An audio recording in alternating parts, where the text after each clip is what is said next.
Welcome back.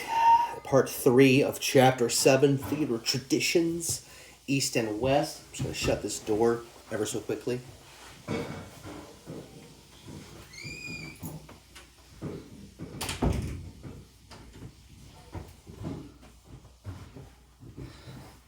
All right.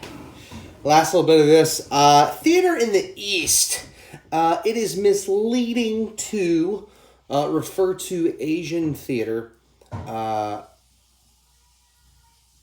a thing, like in and of itself, like, oh, Asian theater.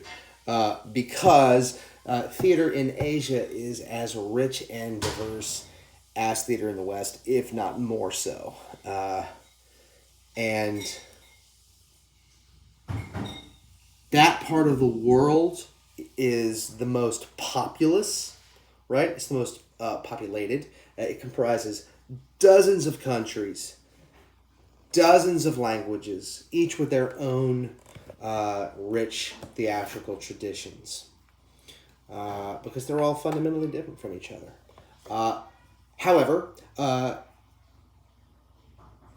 even though each Asian dramatic culture differs markedly from each other, there are some fundamental guiding principles that tend to be present in most forms. Here's what some of those are. Number one, it is never just spoken. Asian drama. It is danced, chanted, mimed, often sung, so on and so forth. It is invariably rhythmic and melodic.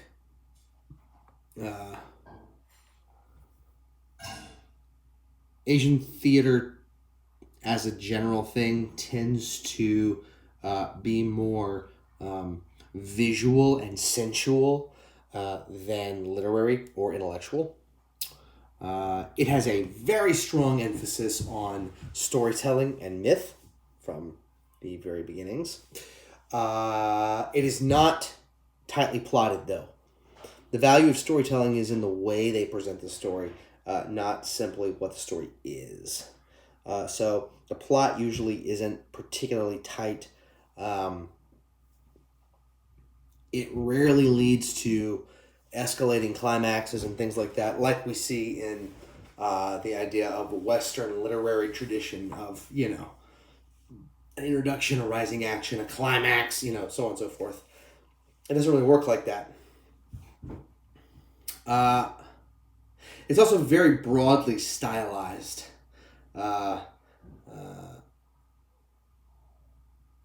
In this kind of theater, things like everyday realism is practically unknown. The whole thing is heightened. It's heightened from start to finish. Traditionally, actors in the Asian theater train from childhood into adulthood to become masters. It is an intense apprentice system. Excuse me. It begins in early childhood and lasts well into early Middle Ages. And finally, another thing that connects most traditions of Asian theater is that it is deeply traditional. There are some more modern sectors of the theater or movements, if you will, in Asian cultures. But what is more true about the Eastern theater tradition is that it has a near universal consonance with folk lore and history and ancient theater or ancient religion and cultural myth, almost completely. Now here's a few of the different traditions, some of the most well known.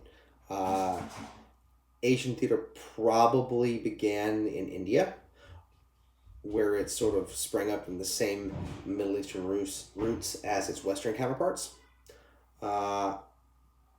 but and as I said earlier, some of some of the theater scholars believe that the Greek god Dionysus actually was Indian or had sort of an Indian heritage. As I said earlier, that they believe that he came from the Middle East, came to Greece by way of the Middle East. So it probably came out of, it's possible that the idea for him sprang up out of Egyptian and Indian early Sanskrit drama and Abydos drama that we talked about earlier. Now, the oldest form of Indian drama is Sanskrit dance theater. These plays survive from about 100 AD ish. There was also a very comprehensive book on theater from this era and this area. And I have a really hard time with this word, but I'm going to give it a try. The Natyasastra. Natyasastra. It is the most comprehensive book of dramatic theory that survives from the ancient world. It dates somewhere between like 200 BCE to like 280, somewhere right in that sort of switch over time period. It is more comprehensive than the work of Aristotle. It's big, it's thick, and it's old.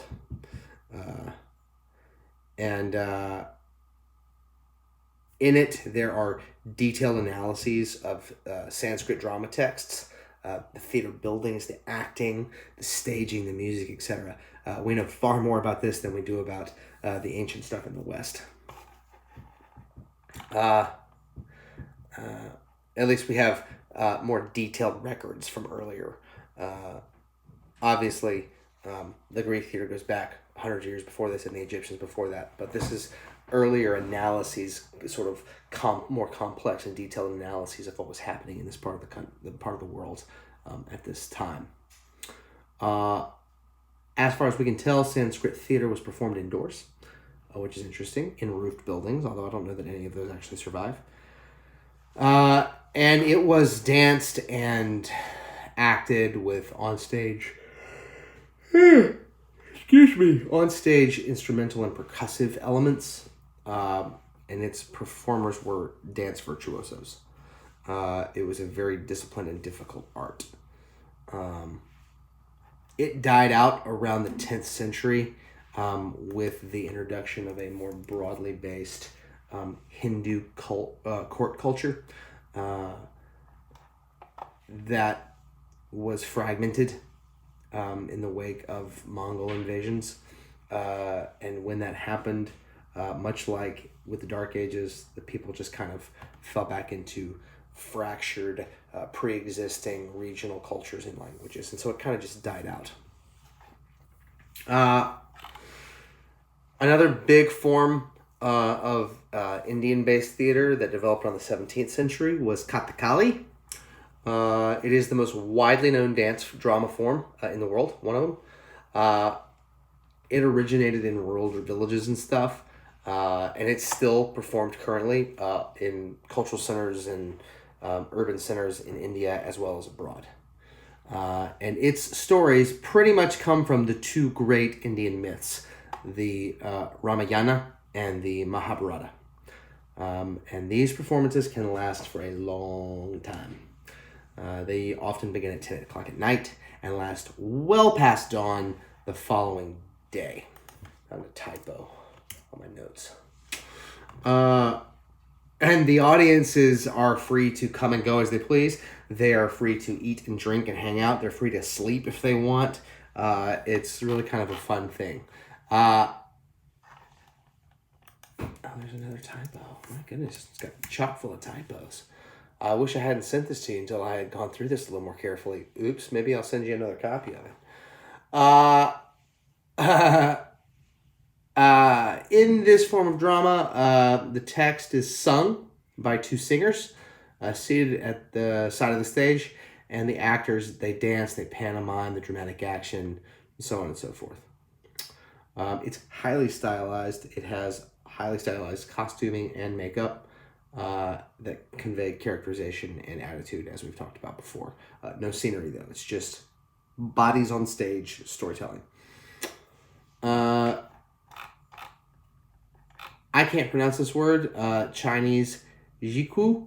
I don't know. Close enough. You can see it in the notes. The term is used to reference all forms of Chinese theater, and it means tuneful theater. I think I'm going to sneeze, actually. Oh.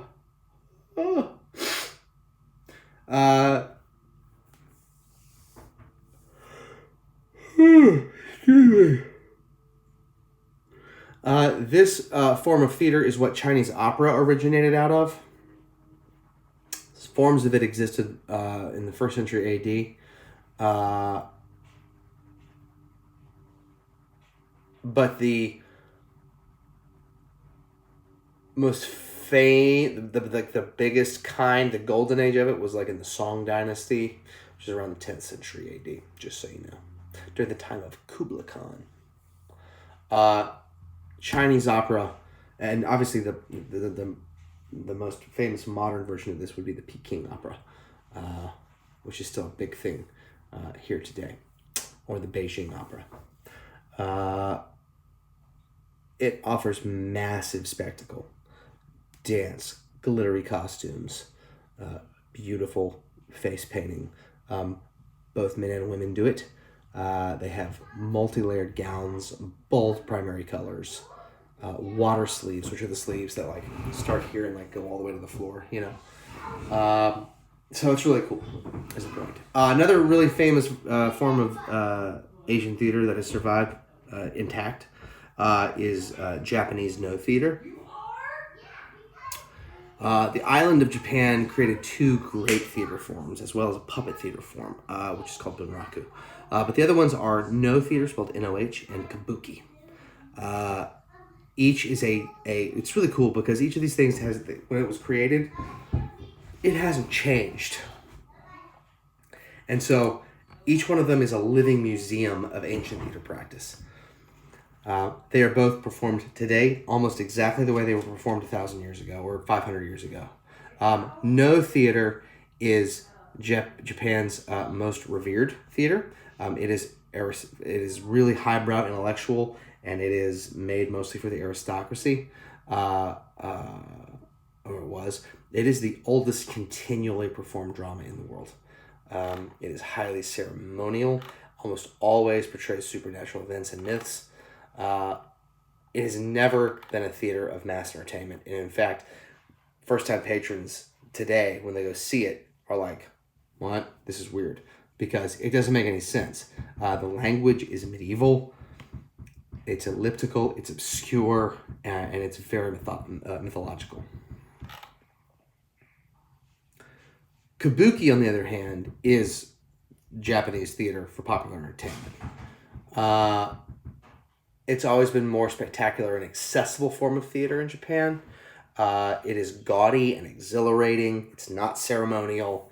It delights large crowds. It is also an extravaganza of dazzling colors, but passionate emotion and elaborate stage effects and scenery and all this kind of stuff.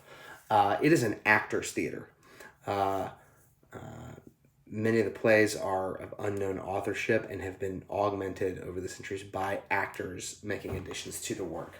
Now, the interesting thing to close on this between the theater of the East and the West is that you'll notice that it took me 45 minutes to talk through the theater history of the West, getting it from, the ancient Middle East all the way up through 19th century Romanticism, right? Because it just changed so much as it evolved. Theater in the East did not evolve. It was created and it has been maintained the way it is for tradition for hundreds upon hundreds of years. Kathakali and Indian Sanskrit, ancient Indian dramas and stuff have been the same for centuries. No theater was created, I believe, in the 16th or 17th century, maybe 15th century, somewhere in there. It actually doesn't say. I don't know why I didn't write that down. You can look it up. Point is, it hasn't changed at all. So it took me, 15 minutes to talk about theater in the East as opposed to 45 minutes to talk about theater in the West, because so many things. Theater in the West is reactionary. theater history, meaning it changes as history changes. It changes as culture changes with popular taste and with politics and religion, and everything that happens changes it. This stayed the same in spite of any changes that might have occurred. And typically in Eastern culture, and I'm speaking in vast generalities right now, let's be clear, but there is a more reverent sense of maintaining tradition. And so because of that, all of these forms of theater are just absolute lenses into ancient culture. It's fascinating. I love it. That ends the discussion on theater history up to the present. The next chapter is called Modern Theater, and that's going to pick up in the West because this is modern theater in the East. The exact same theater as it was, 500 years ago. So we'll pick up there next week, and then I'll start, after that, I'm going to start giving you some information about your final. So I'll be releasing that to you in the next couple of weeks. So peace out.